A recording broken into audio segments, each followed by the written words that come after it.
Welcome to Daktril ID. Mega proyek jalan tol Trans Sumatera dan jejak korupsi lahan. 1 unit apartemen dan 100 gogiot 5 bidang tanah disita KPK. Di tengah ambisi besar negara untuk menghubungkan Pulau Sumatera melalui proyek jalan tol Trans Sumatera (JTS), sebuah ironi pahit mencuat ke permukaan. Mega proyek yang digadang-gadang sebagai salah satu tulang punggung pembangunan infrastruktur nasional ini ternyata menjadi ladang subur bagi praktik korupsi. Komisi Pemberantasan Korupsi (KPK) kembali menorehkan tinta hitam dalam sejarah pemberantasan korupsi dengan mengungkap skandal besar dalam proses pengadaan lahan proyek JTS yang melibatkan perusahaan pelat merah, pejabat tinggi, dan pihak swasta.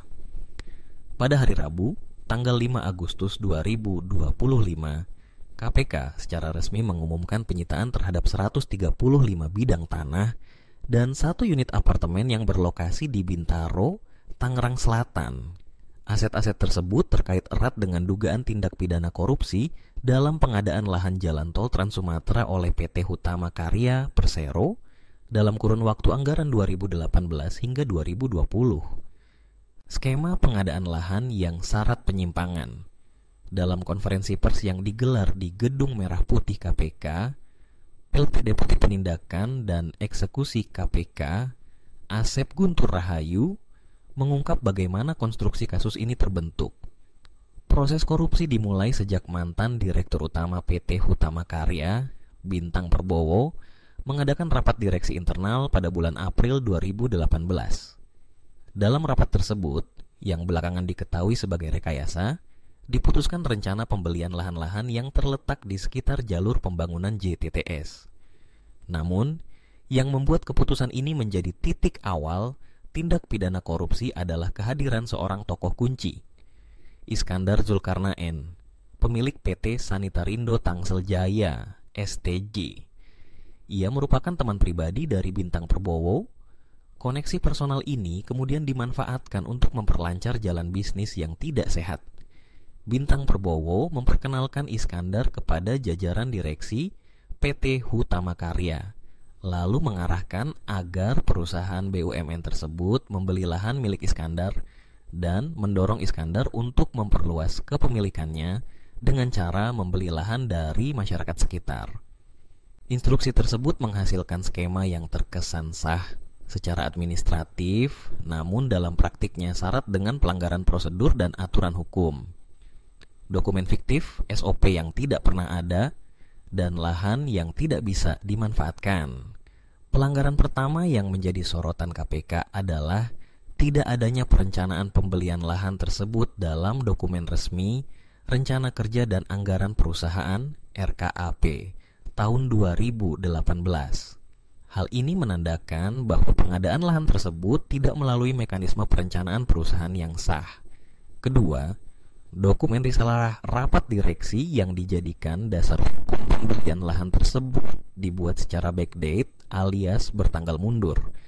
Lebih parah lagi, rapat yang tercantum dalam dokumen tersebut tidak pernah benar-benar dilakukan. Artinya, semua dasar administrasi dalam pengadaan lahan ini adalah palsu. Ketiga, PT Hutama Karya saat itu tidak memiliki standar operasional prosedur (SOP) terkait pengadaan lahan. Ketiadaan SOP ini menjadi celah besar yang dimanfaatkan oleh pihak-pihak yang ingin mendapatkan keuntungan pribadi. Keempat, perusahaan juga tidak menunjuk kantor jasa penilai publik (KJPP) untuk melakukan valuasi atau penilaian terhadap harga lahan yang akan dibeli. Ini berarti tidak ada pihak independen yang mengevaluasi kewajaran harga lahan tersebut. Kelima, PT Hutama Karya juga tidak memiliki rencana bisnis yang jelas atas lahan-lahan yang dibeli, sehingga pembelian lahan dilakukan tanpa arah strategis yang pasti. Dengan sederet penyimpangan ini, wajar jika kemudian proses pengadaan lahan tersebut menciptakan kerugian negara yang sangat signifikan. Angka fantastis dan aset tak bernilai. KPK mencatat bahwa hingga tahun 2020, PT Hutama Karya telah mengucurkan dana sebesar 214 miliar kepada PT Sanitarindo Tangsel Jaya.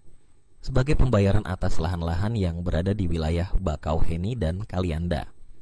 Rinciannya adalah sebagai berikut. 1,3 miliar dibayarkan atas 32 bidang tanah SHJB.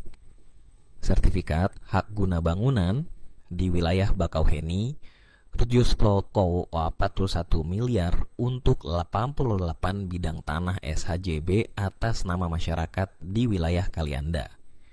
Namun, tragisnya, lahan-lahan tersebut tidak pernah benar-benar beralih menjadi milik negara atau dikuasai oleh BUMN. Artinya, meskipun dana telah mengalir, negara tidak mendapatkan manfaat nyata dari pembelian tersebut. Tanah tetap atas nama pihak swasta, sementara uang rakyat telah lenyap. Kondisi ini jelas memenuhi unsur tindak pidana korupsi, sebagaimana diatur dalam Undang-Undang Nomor 31 Tahun 1999 tentang Pemberantasan Tindak Pidana Korupsi, khususnya Pasal 2 Ayat 1 dan Pasal 3. 2 tersangka dan jejak penelusuran KPK. Dalam kasus ini, KPK telah menetapkan dan menahan 2 orang tersangka. Bintang Perbowo, BP, mantan Direktur Utama PT Hutama Karya yang menjadi otak dari pengadaan lahan tidak sah ini. Rizal Sutjipto, Res, mantan Kepala Divisi Pengembangan Bisnis dan Investasi PT Hutama Karya yang turut andil dalam proses pembayaran dan pelaksanaan pembelian lahan bermasalah. KPK juga telah menyita 135 bidang tanah yang terdiri dari 122 bidang tanah yang menjadi objek pembelian dalam kasus pengadaan JTTS, 12 bidang tanah yang secara langsung dimiliki oleh Iskandar Zulkarnain dan PT STJ, ditambah 1 unit apartemen di kawasan elit Bintaro yang diyakini berasal dari hasil kejahatan tersebut. Penyitaan aset ini dilakukan untuk mengembalikan kerugian negara dan memutus aliran dana hasil korupsi yang telah dialihkan ke bentuk properti. Kronologi kejahatan yang disusun rapi. Skema yang dilakukan oleh para pelaku sejatinya telah dirancang sedemikian rupa agar terkesan legal.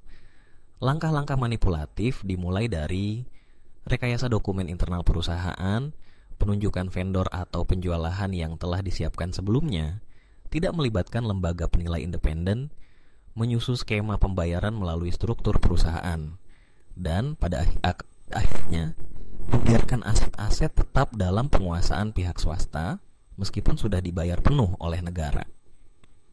Kronologi ini menunjukkan bahwa kejahatan korupsi semakin canggih, menyasar celah-celah kelemahan administrasi di institusi negara, dan melibatkan jaringan pertemanan serta kepentingan pribadi yang saling menguntungkan.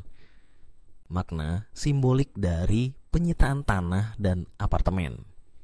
Penyitaan aset tak bergerak dalam jumlah besar ini memiliki makna simbolik dan substansial. Di satu sisi, KPK ingin menunjukkan bahwa korupsi tidak hanya diproses melalui jalur pidana, tetapi juga harus dibarengi dengan pemulihan aset negara yang telah dirampas. Di sisi lain, langkah ini juga menjadi sinyal kuat bahwa setiap rupiah uang rakyat yang dicuri harus dikembalikan, tak peduli dalam bentuk apapun. Dengan menyita tanah dan apartemen, KPK tidak hanya menindak pelaku, tetapi juga mengeringkan sumber daya kejahatan itu sendiri. Refleksi dan tantangan pemberantasan korupsi di proyek strategis nasional. Kasus ini menjadi alarm keras bagi pengelolaan proyek-proyek strategis nasional. Ketika proyek infrastruktur seperti jalan tol Trans Sumatera, yang seharusnya menjadi kebanggaan nasional, justru disalahgunakan oleh para pejabat dan pengusaha nakal, maka tujuan pembangunan menjadi ternoda. Transparansi dan akuntabilitas harus menjadi prinsip utama dalam seluruh tahapan proyek, mulai dari perencanaan, pelaksanaan, hingga pengawasan. Ketiadaan SOP, pengabaian lembaga penilai independen, serta relasi informal antara pejabat negara dan pengusaha adalah kombinasi mematikan yang harus segera diberantas. Penutup, menuntut keadilan yang nyata.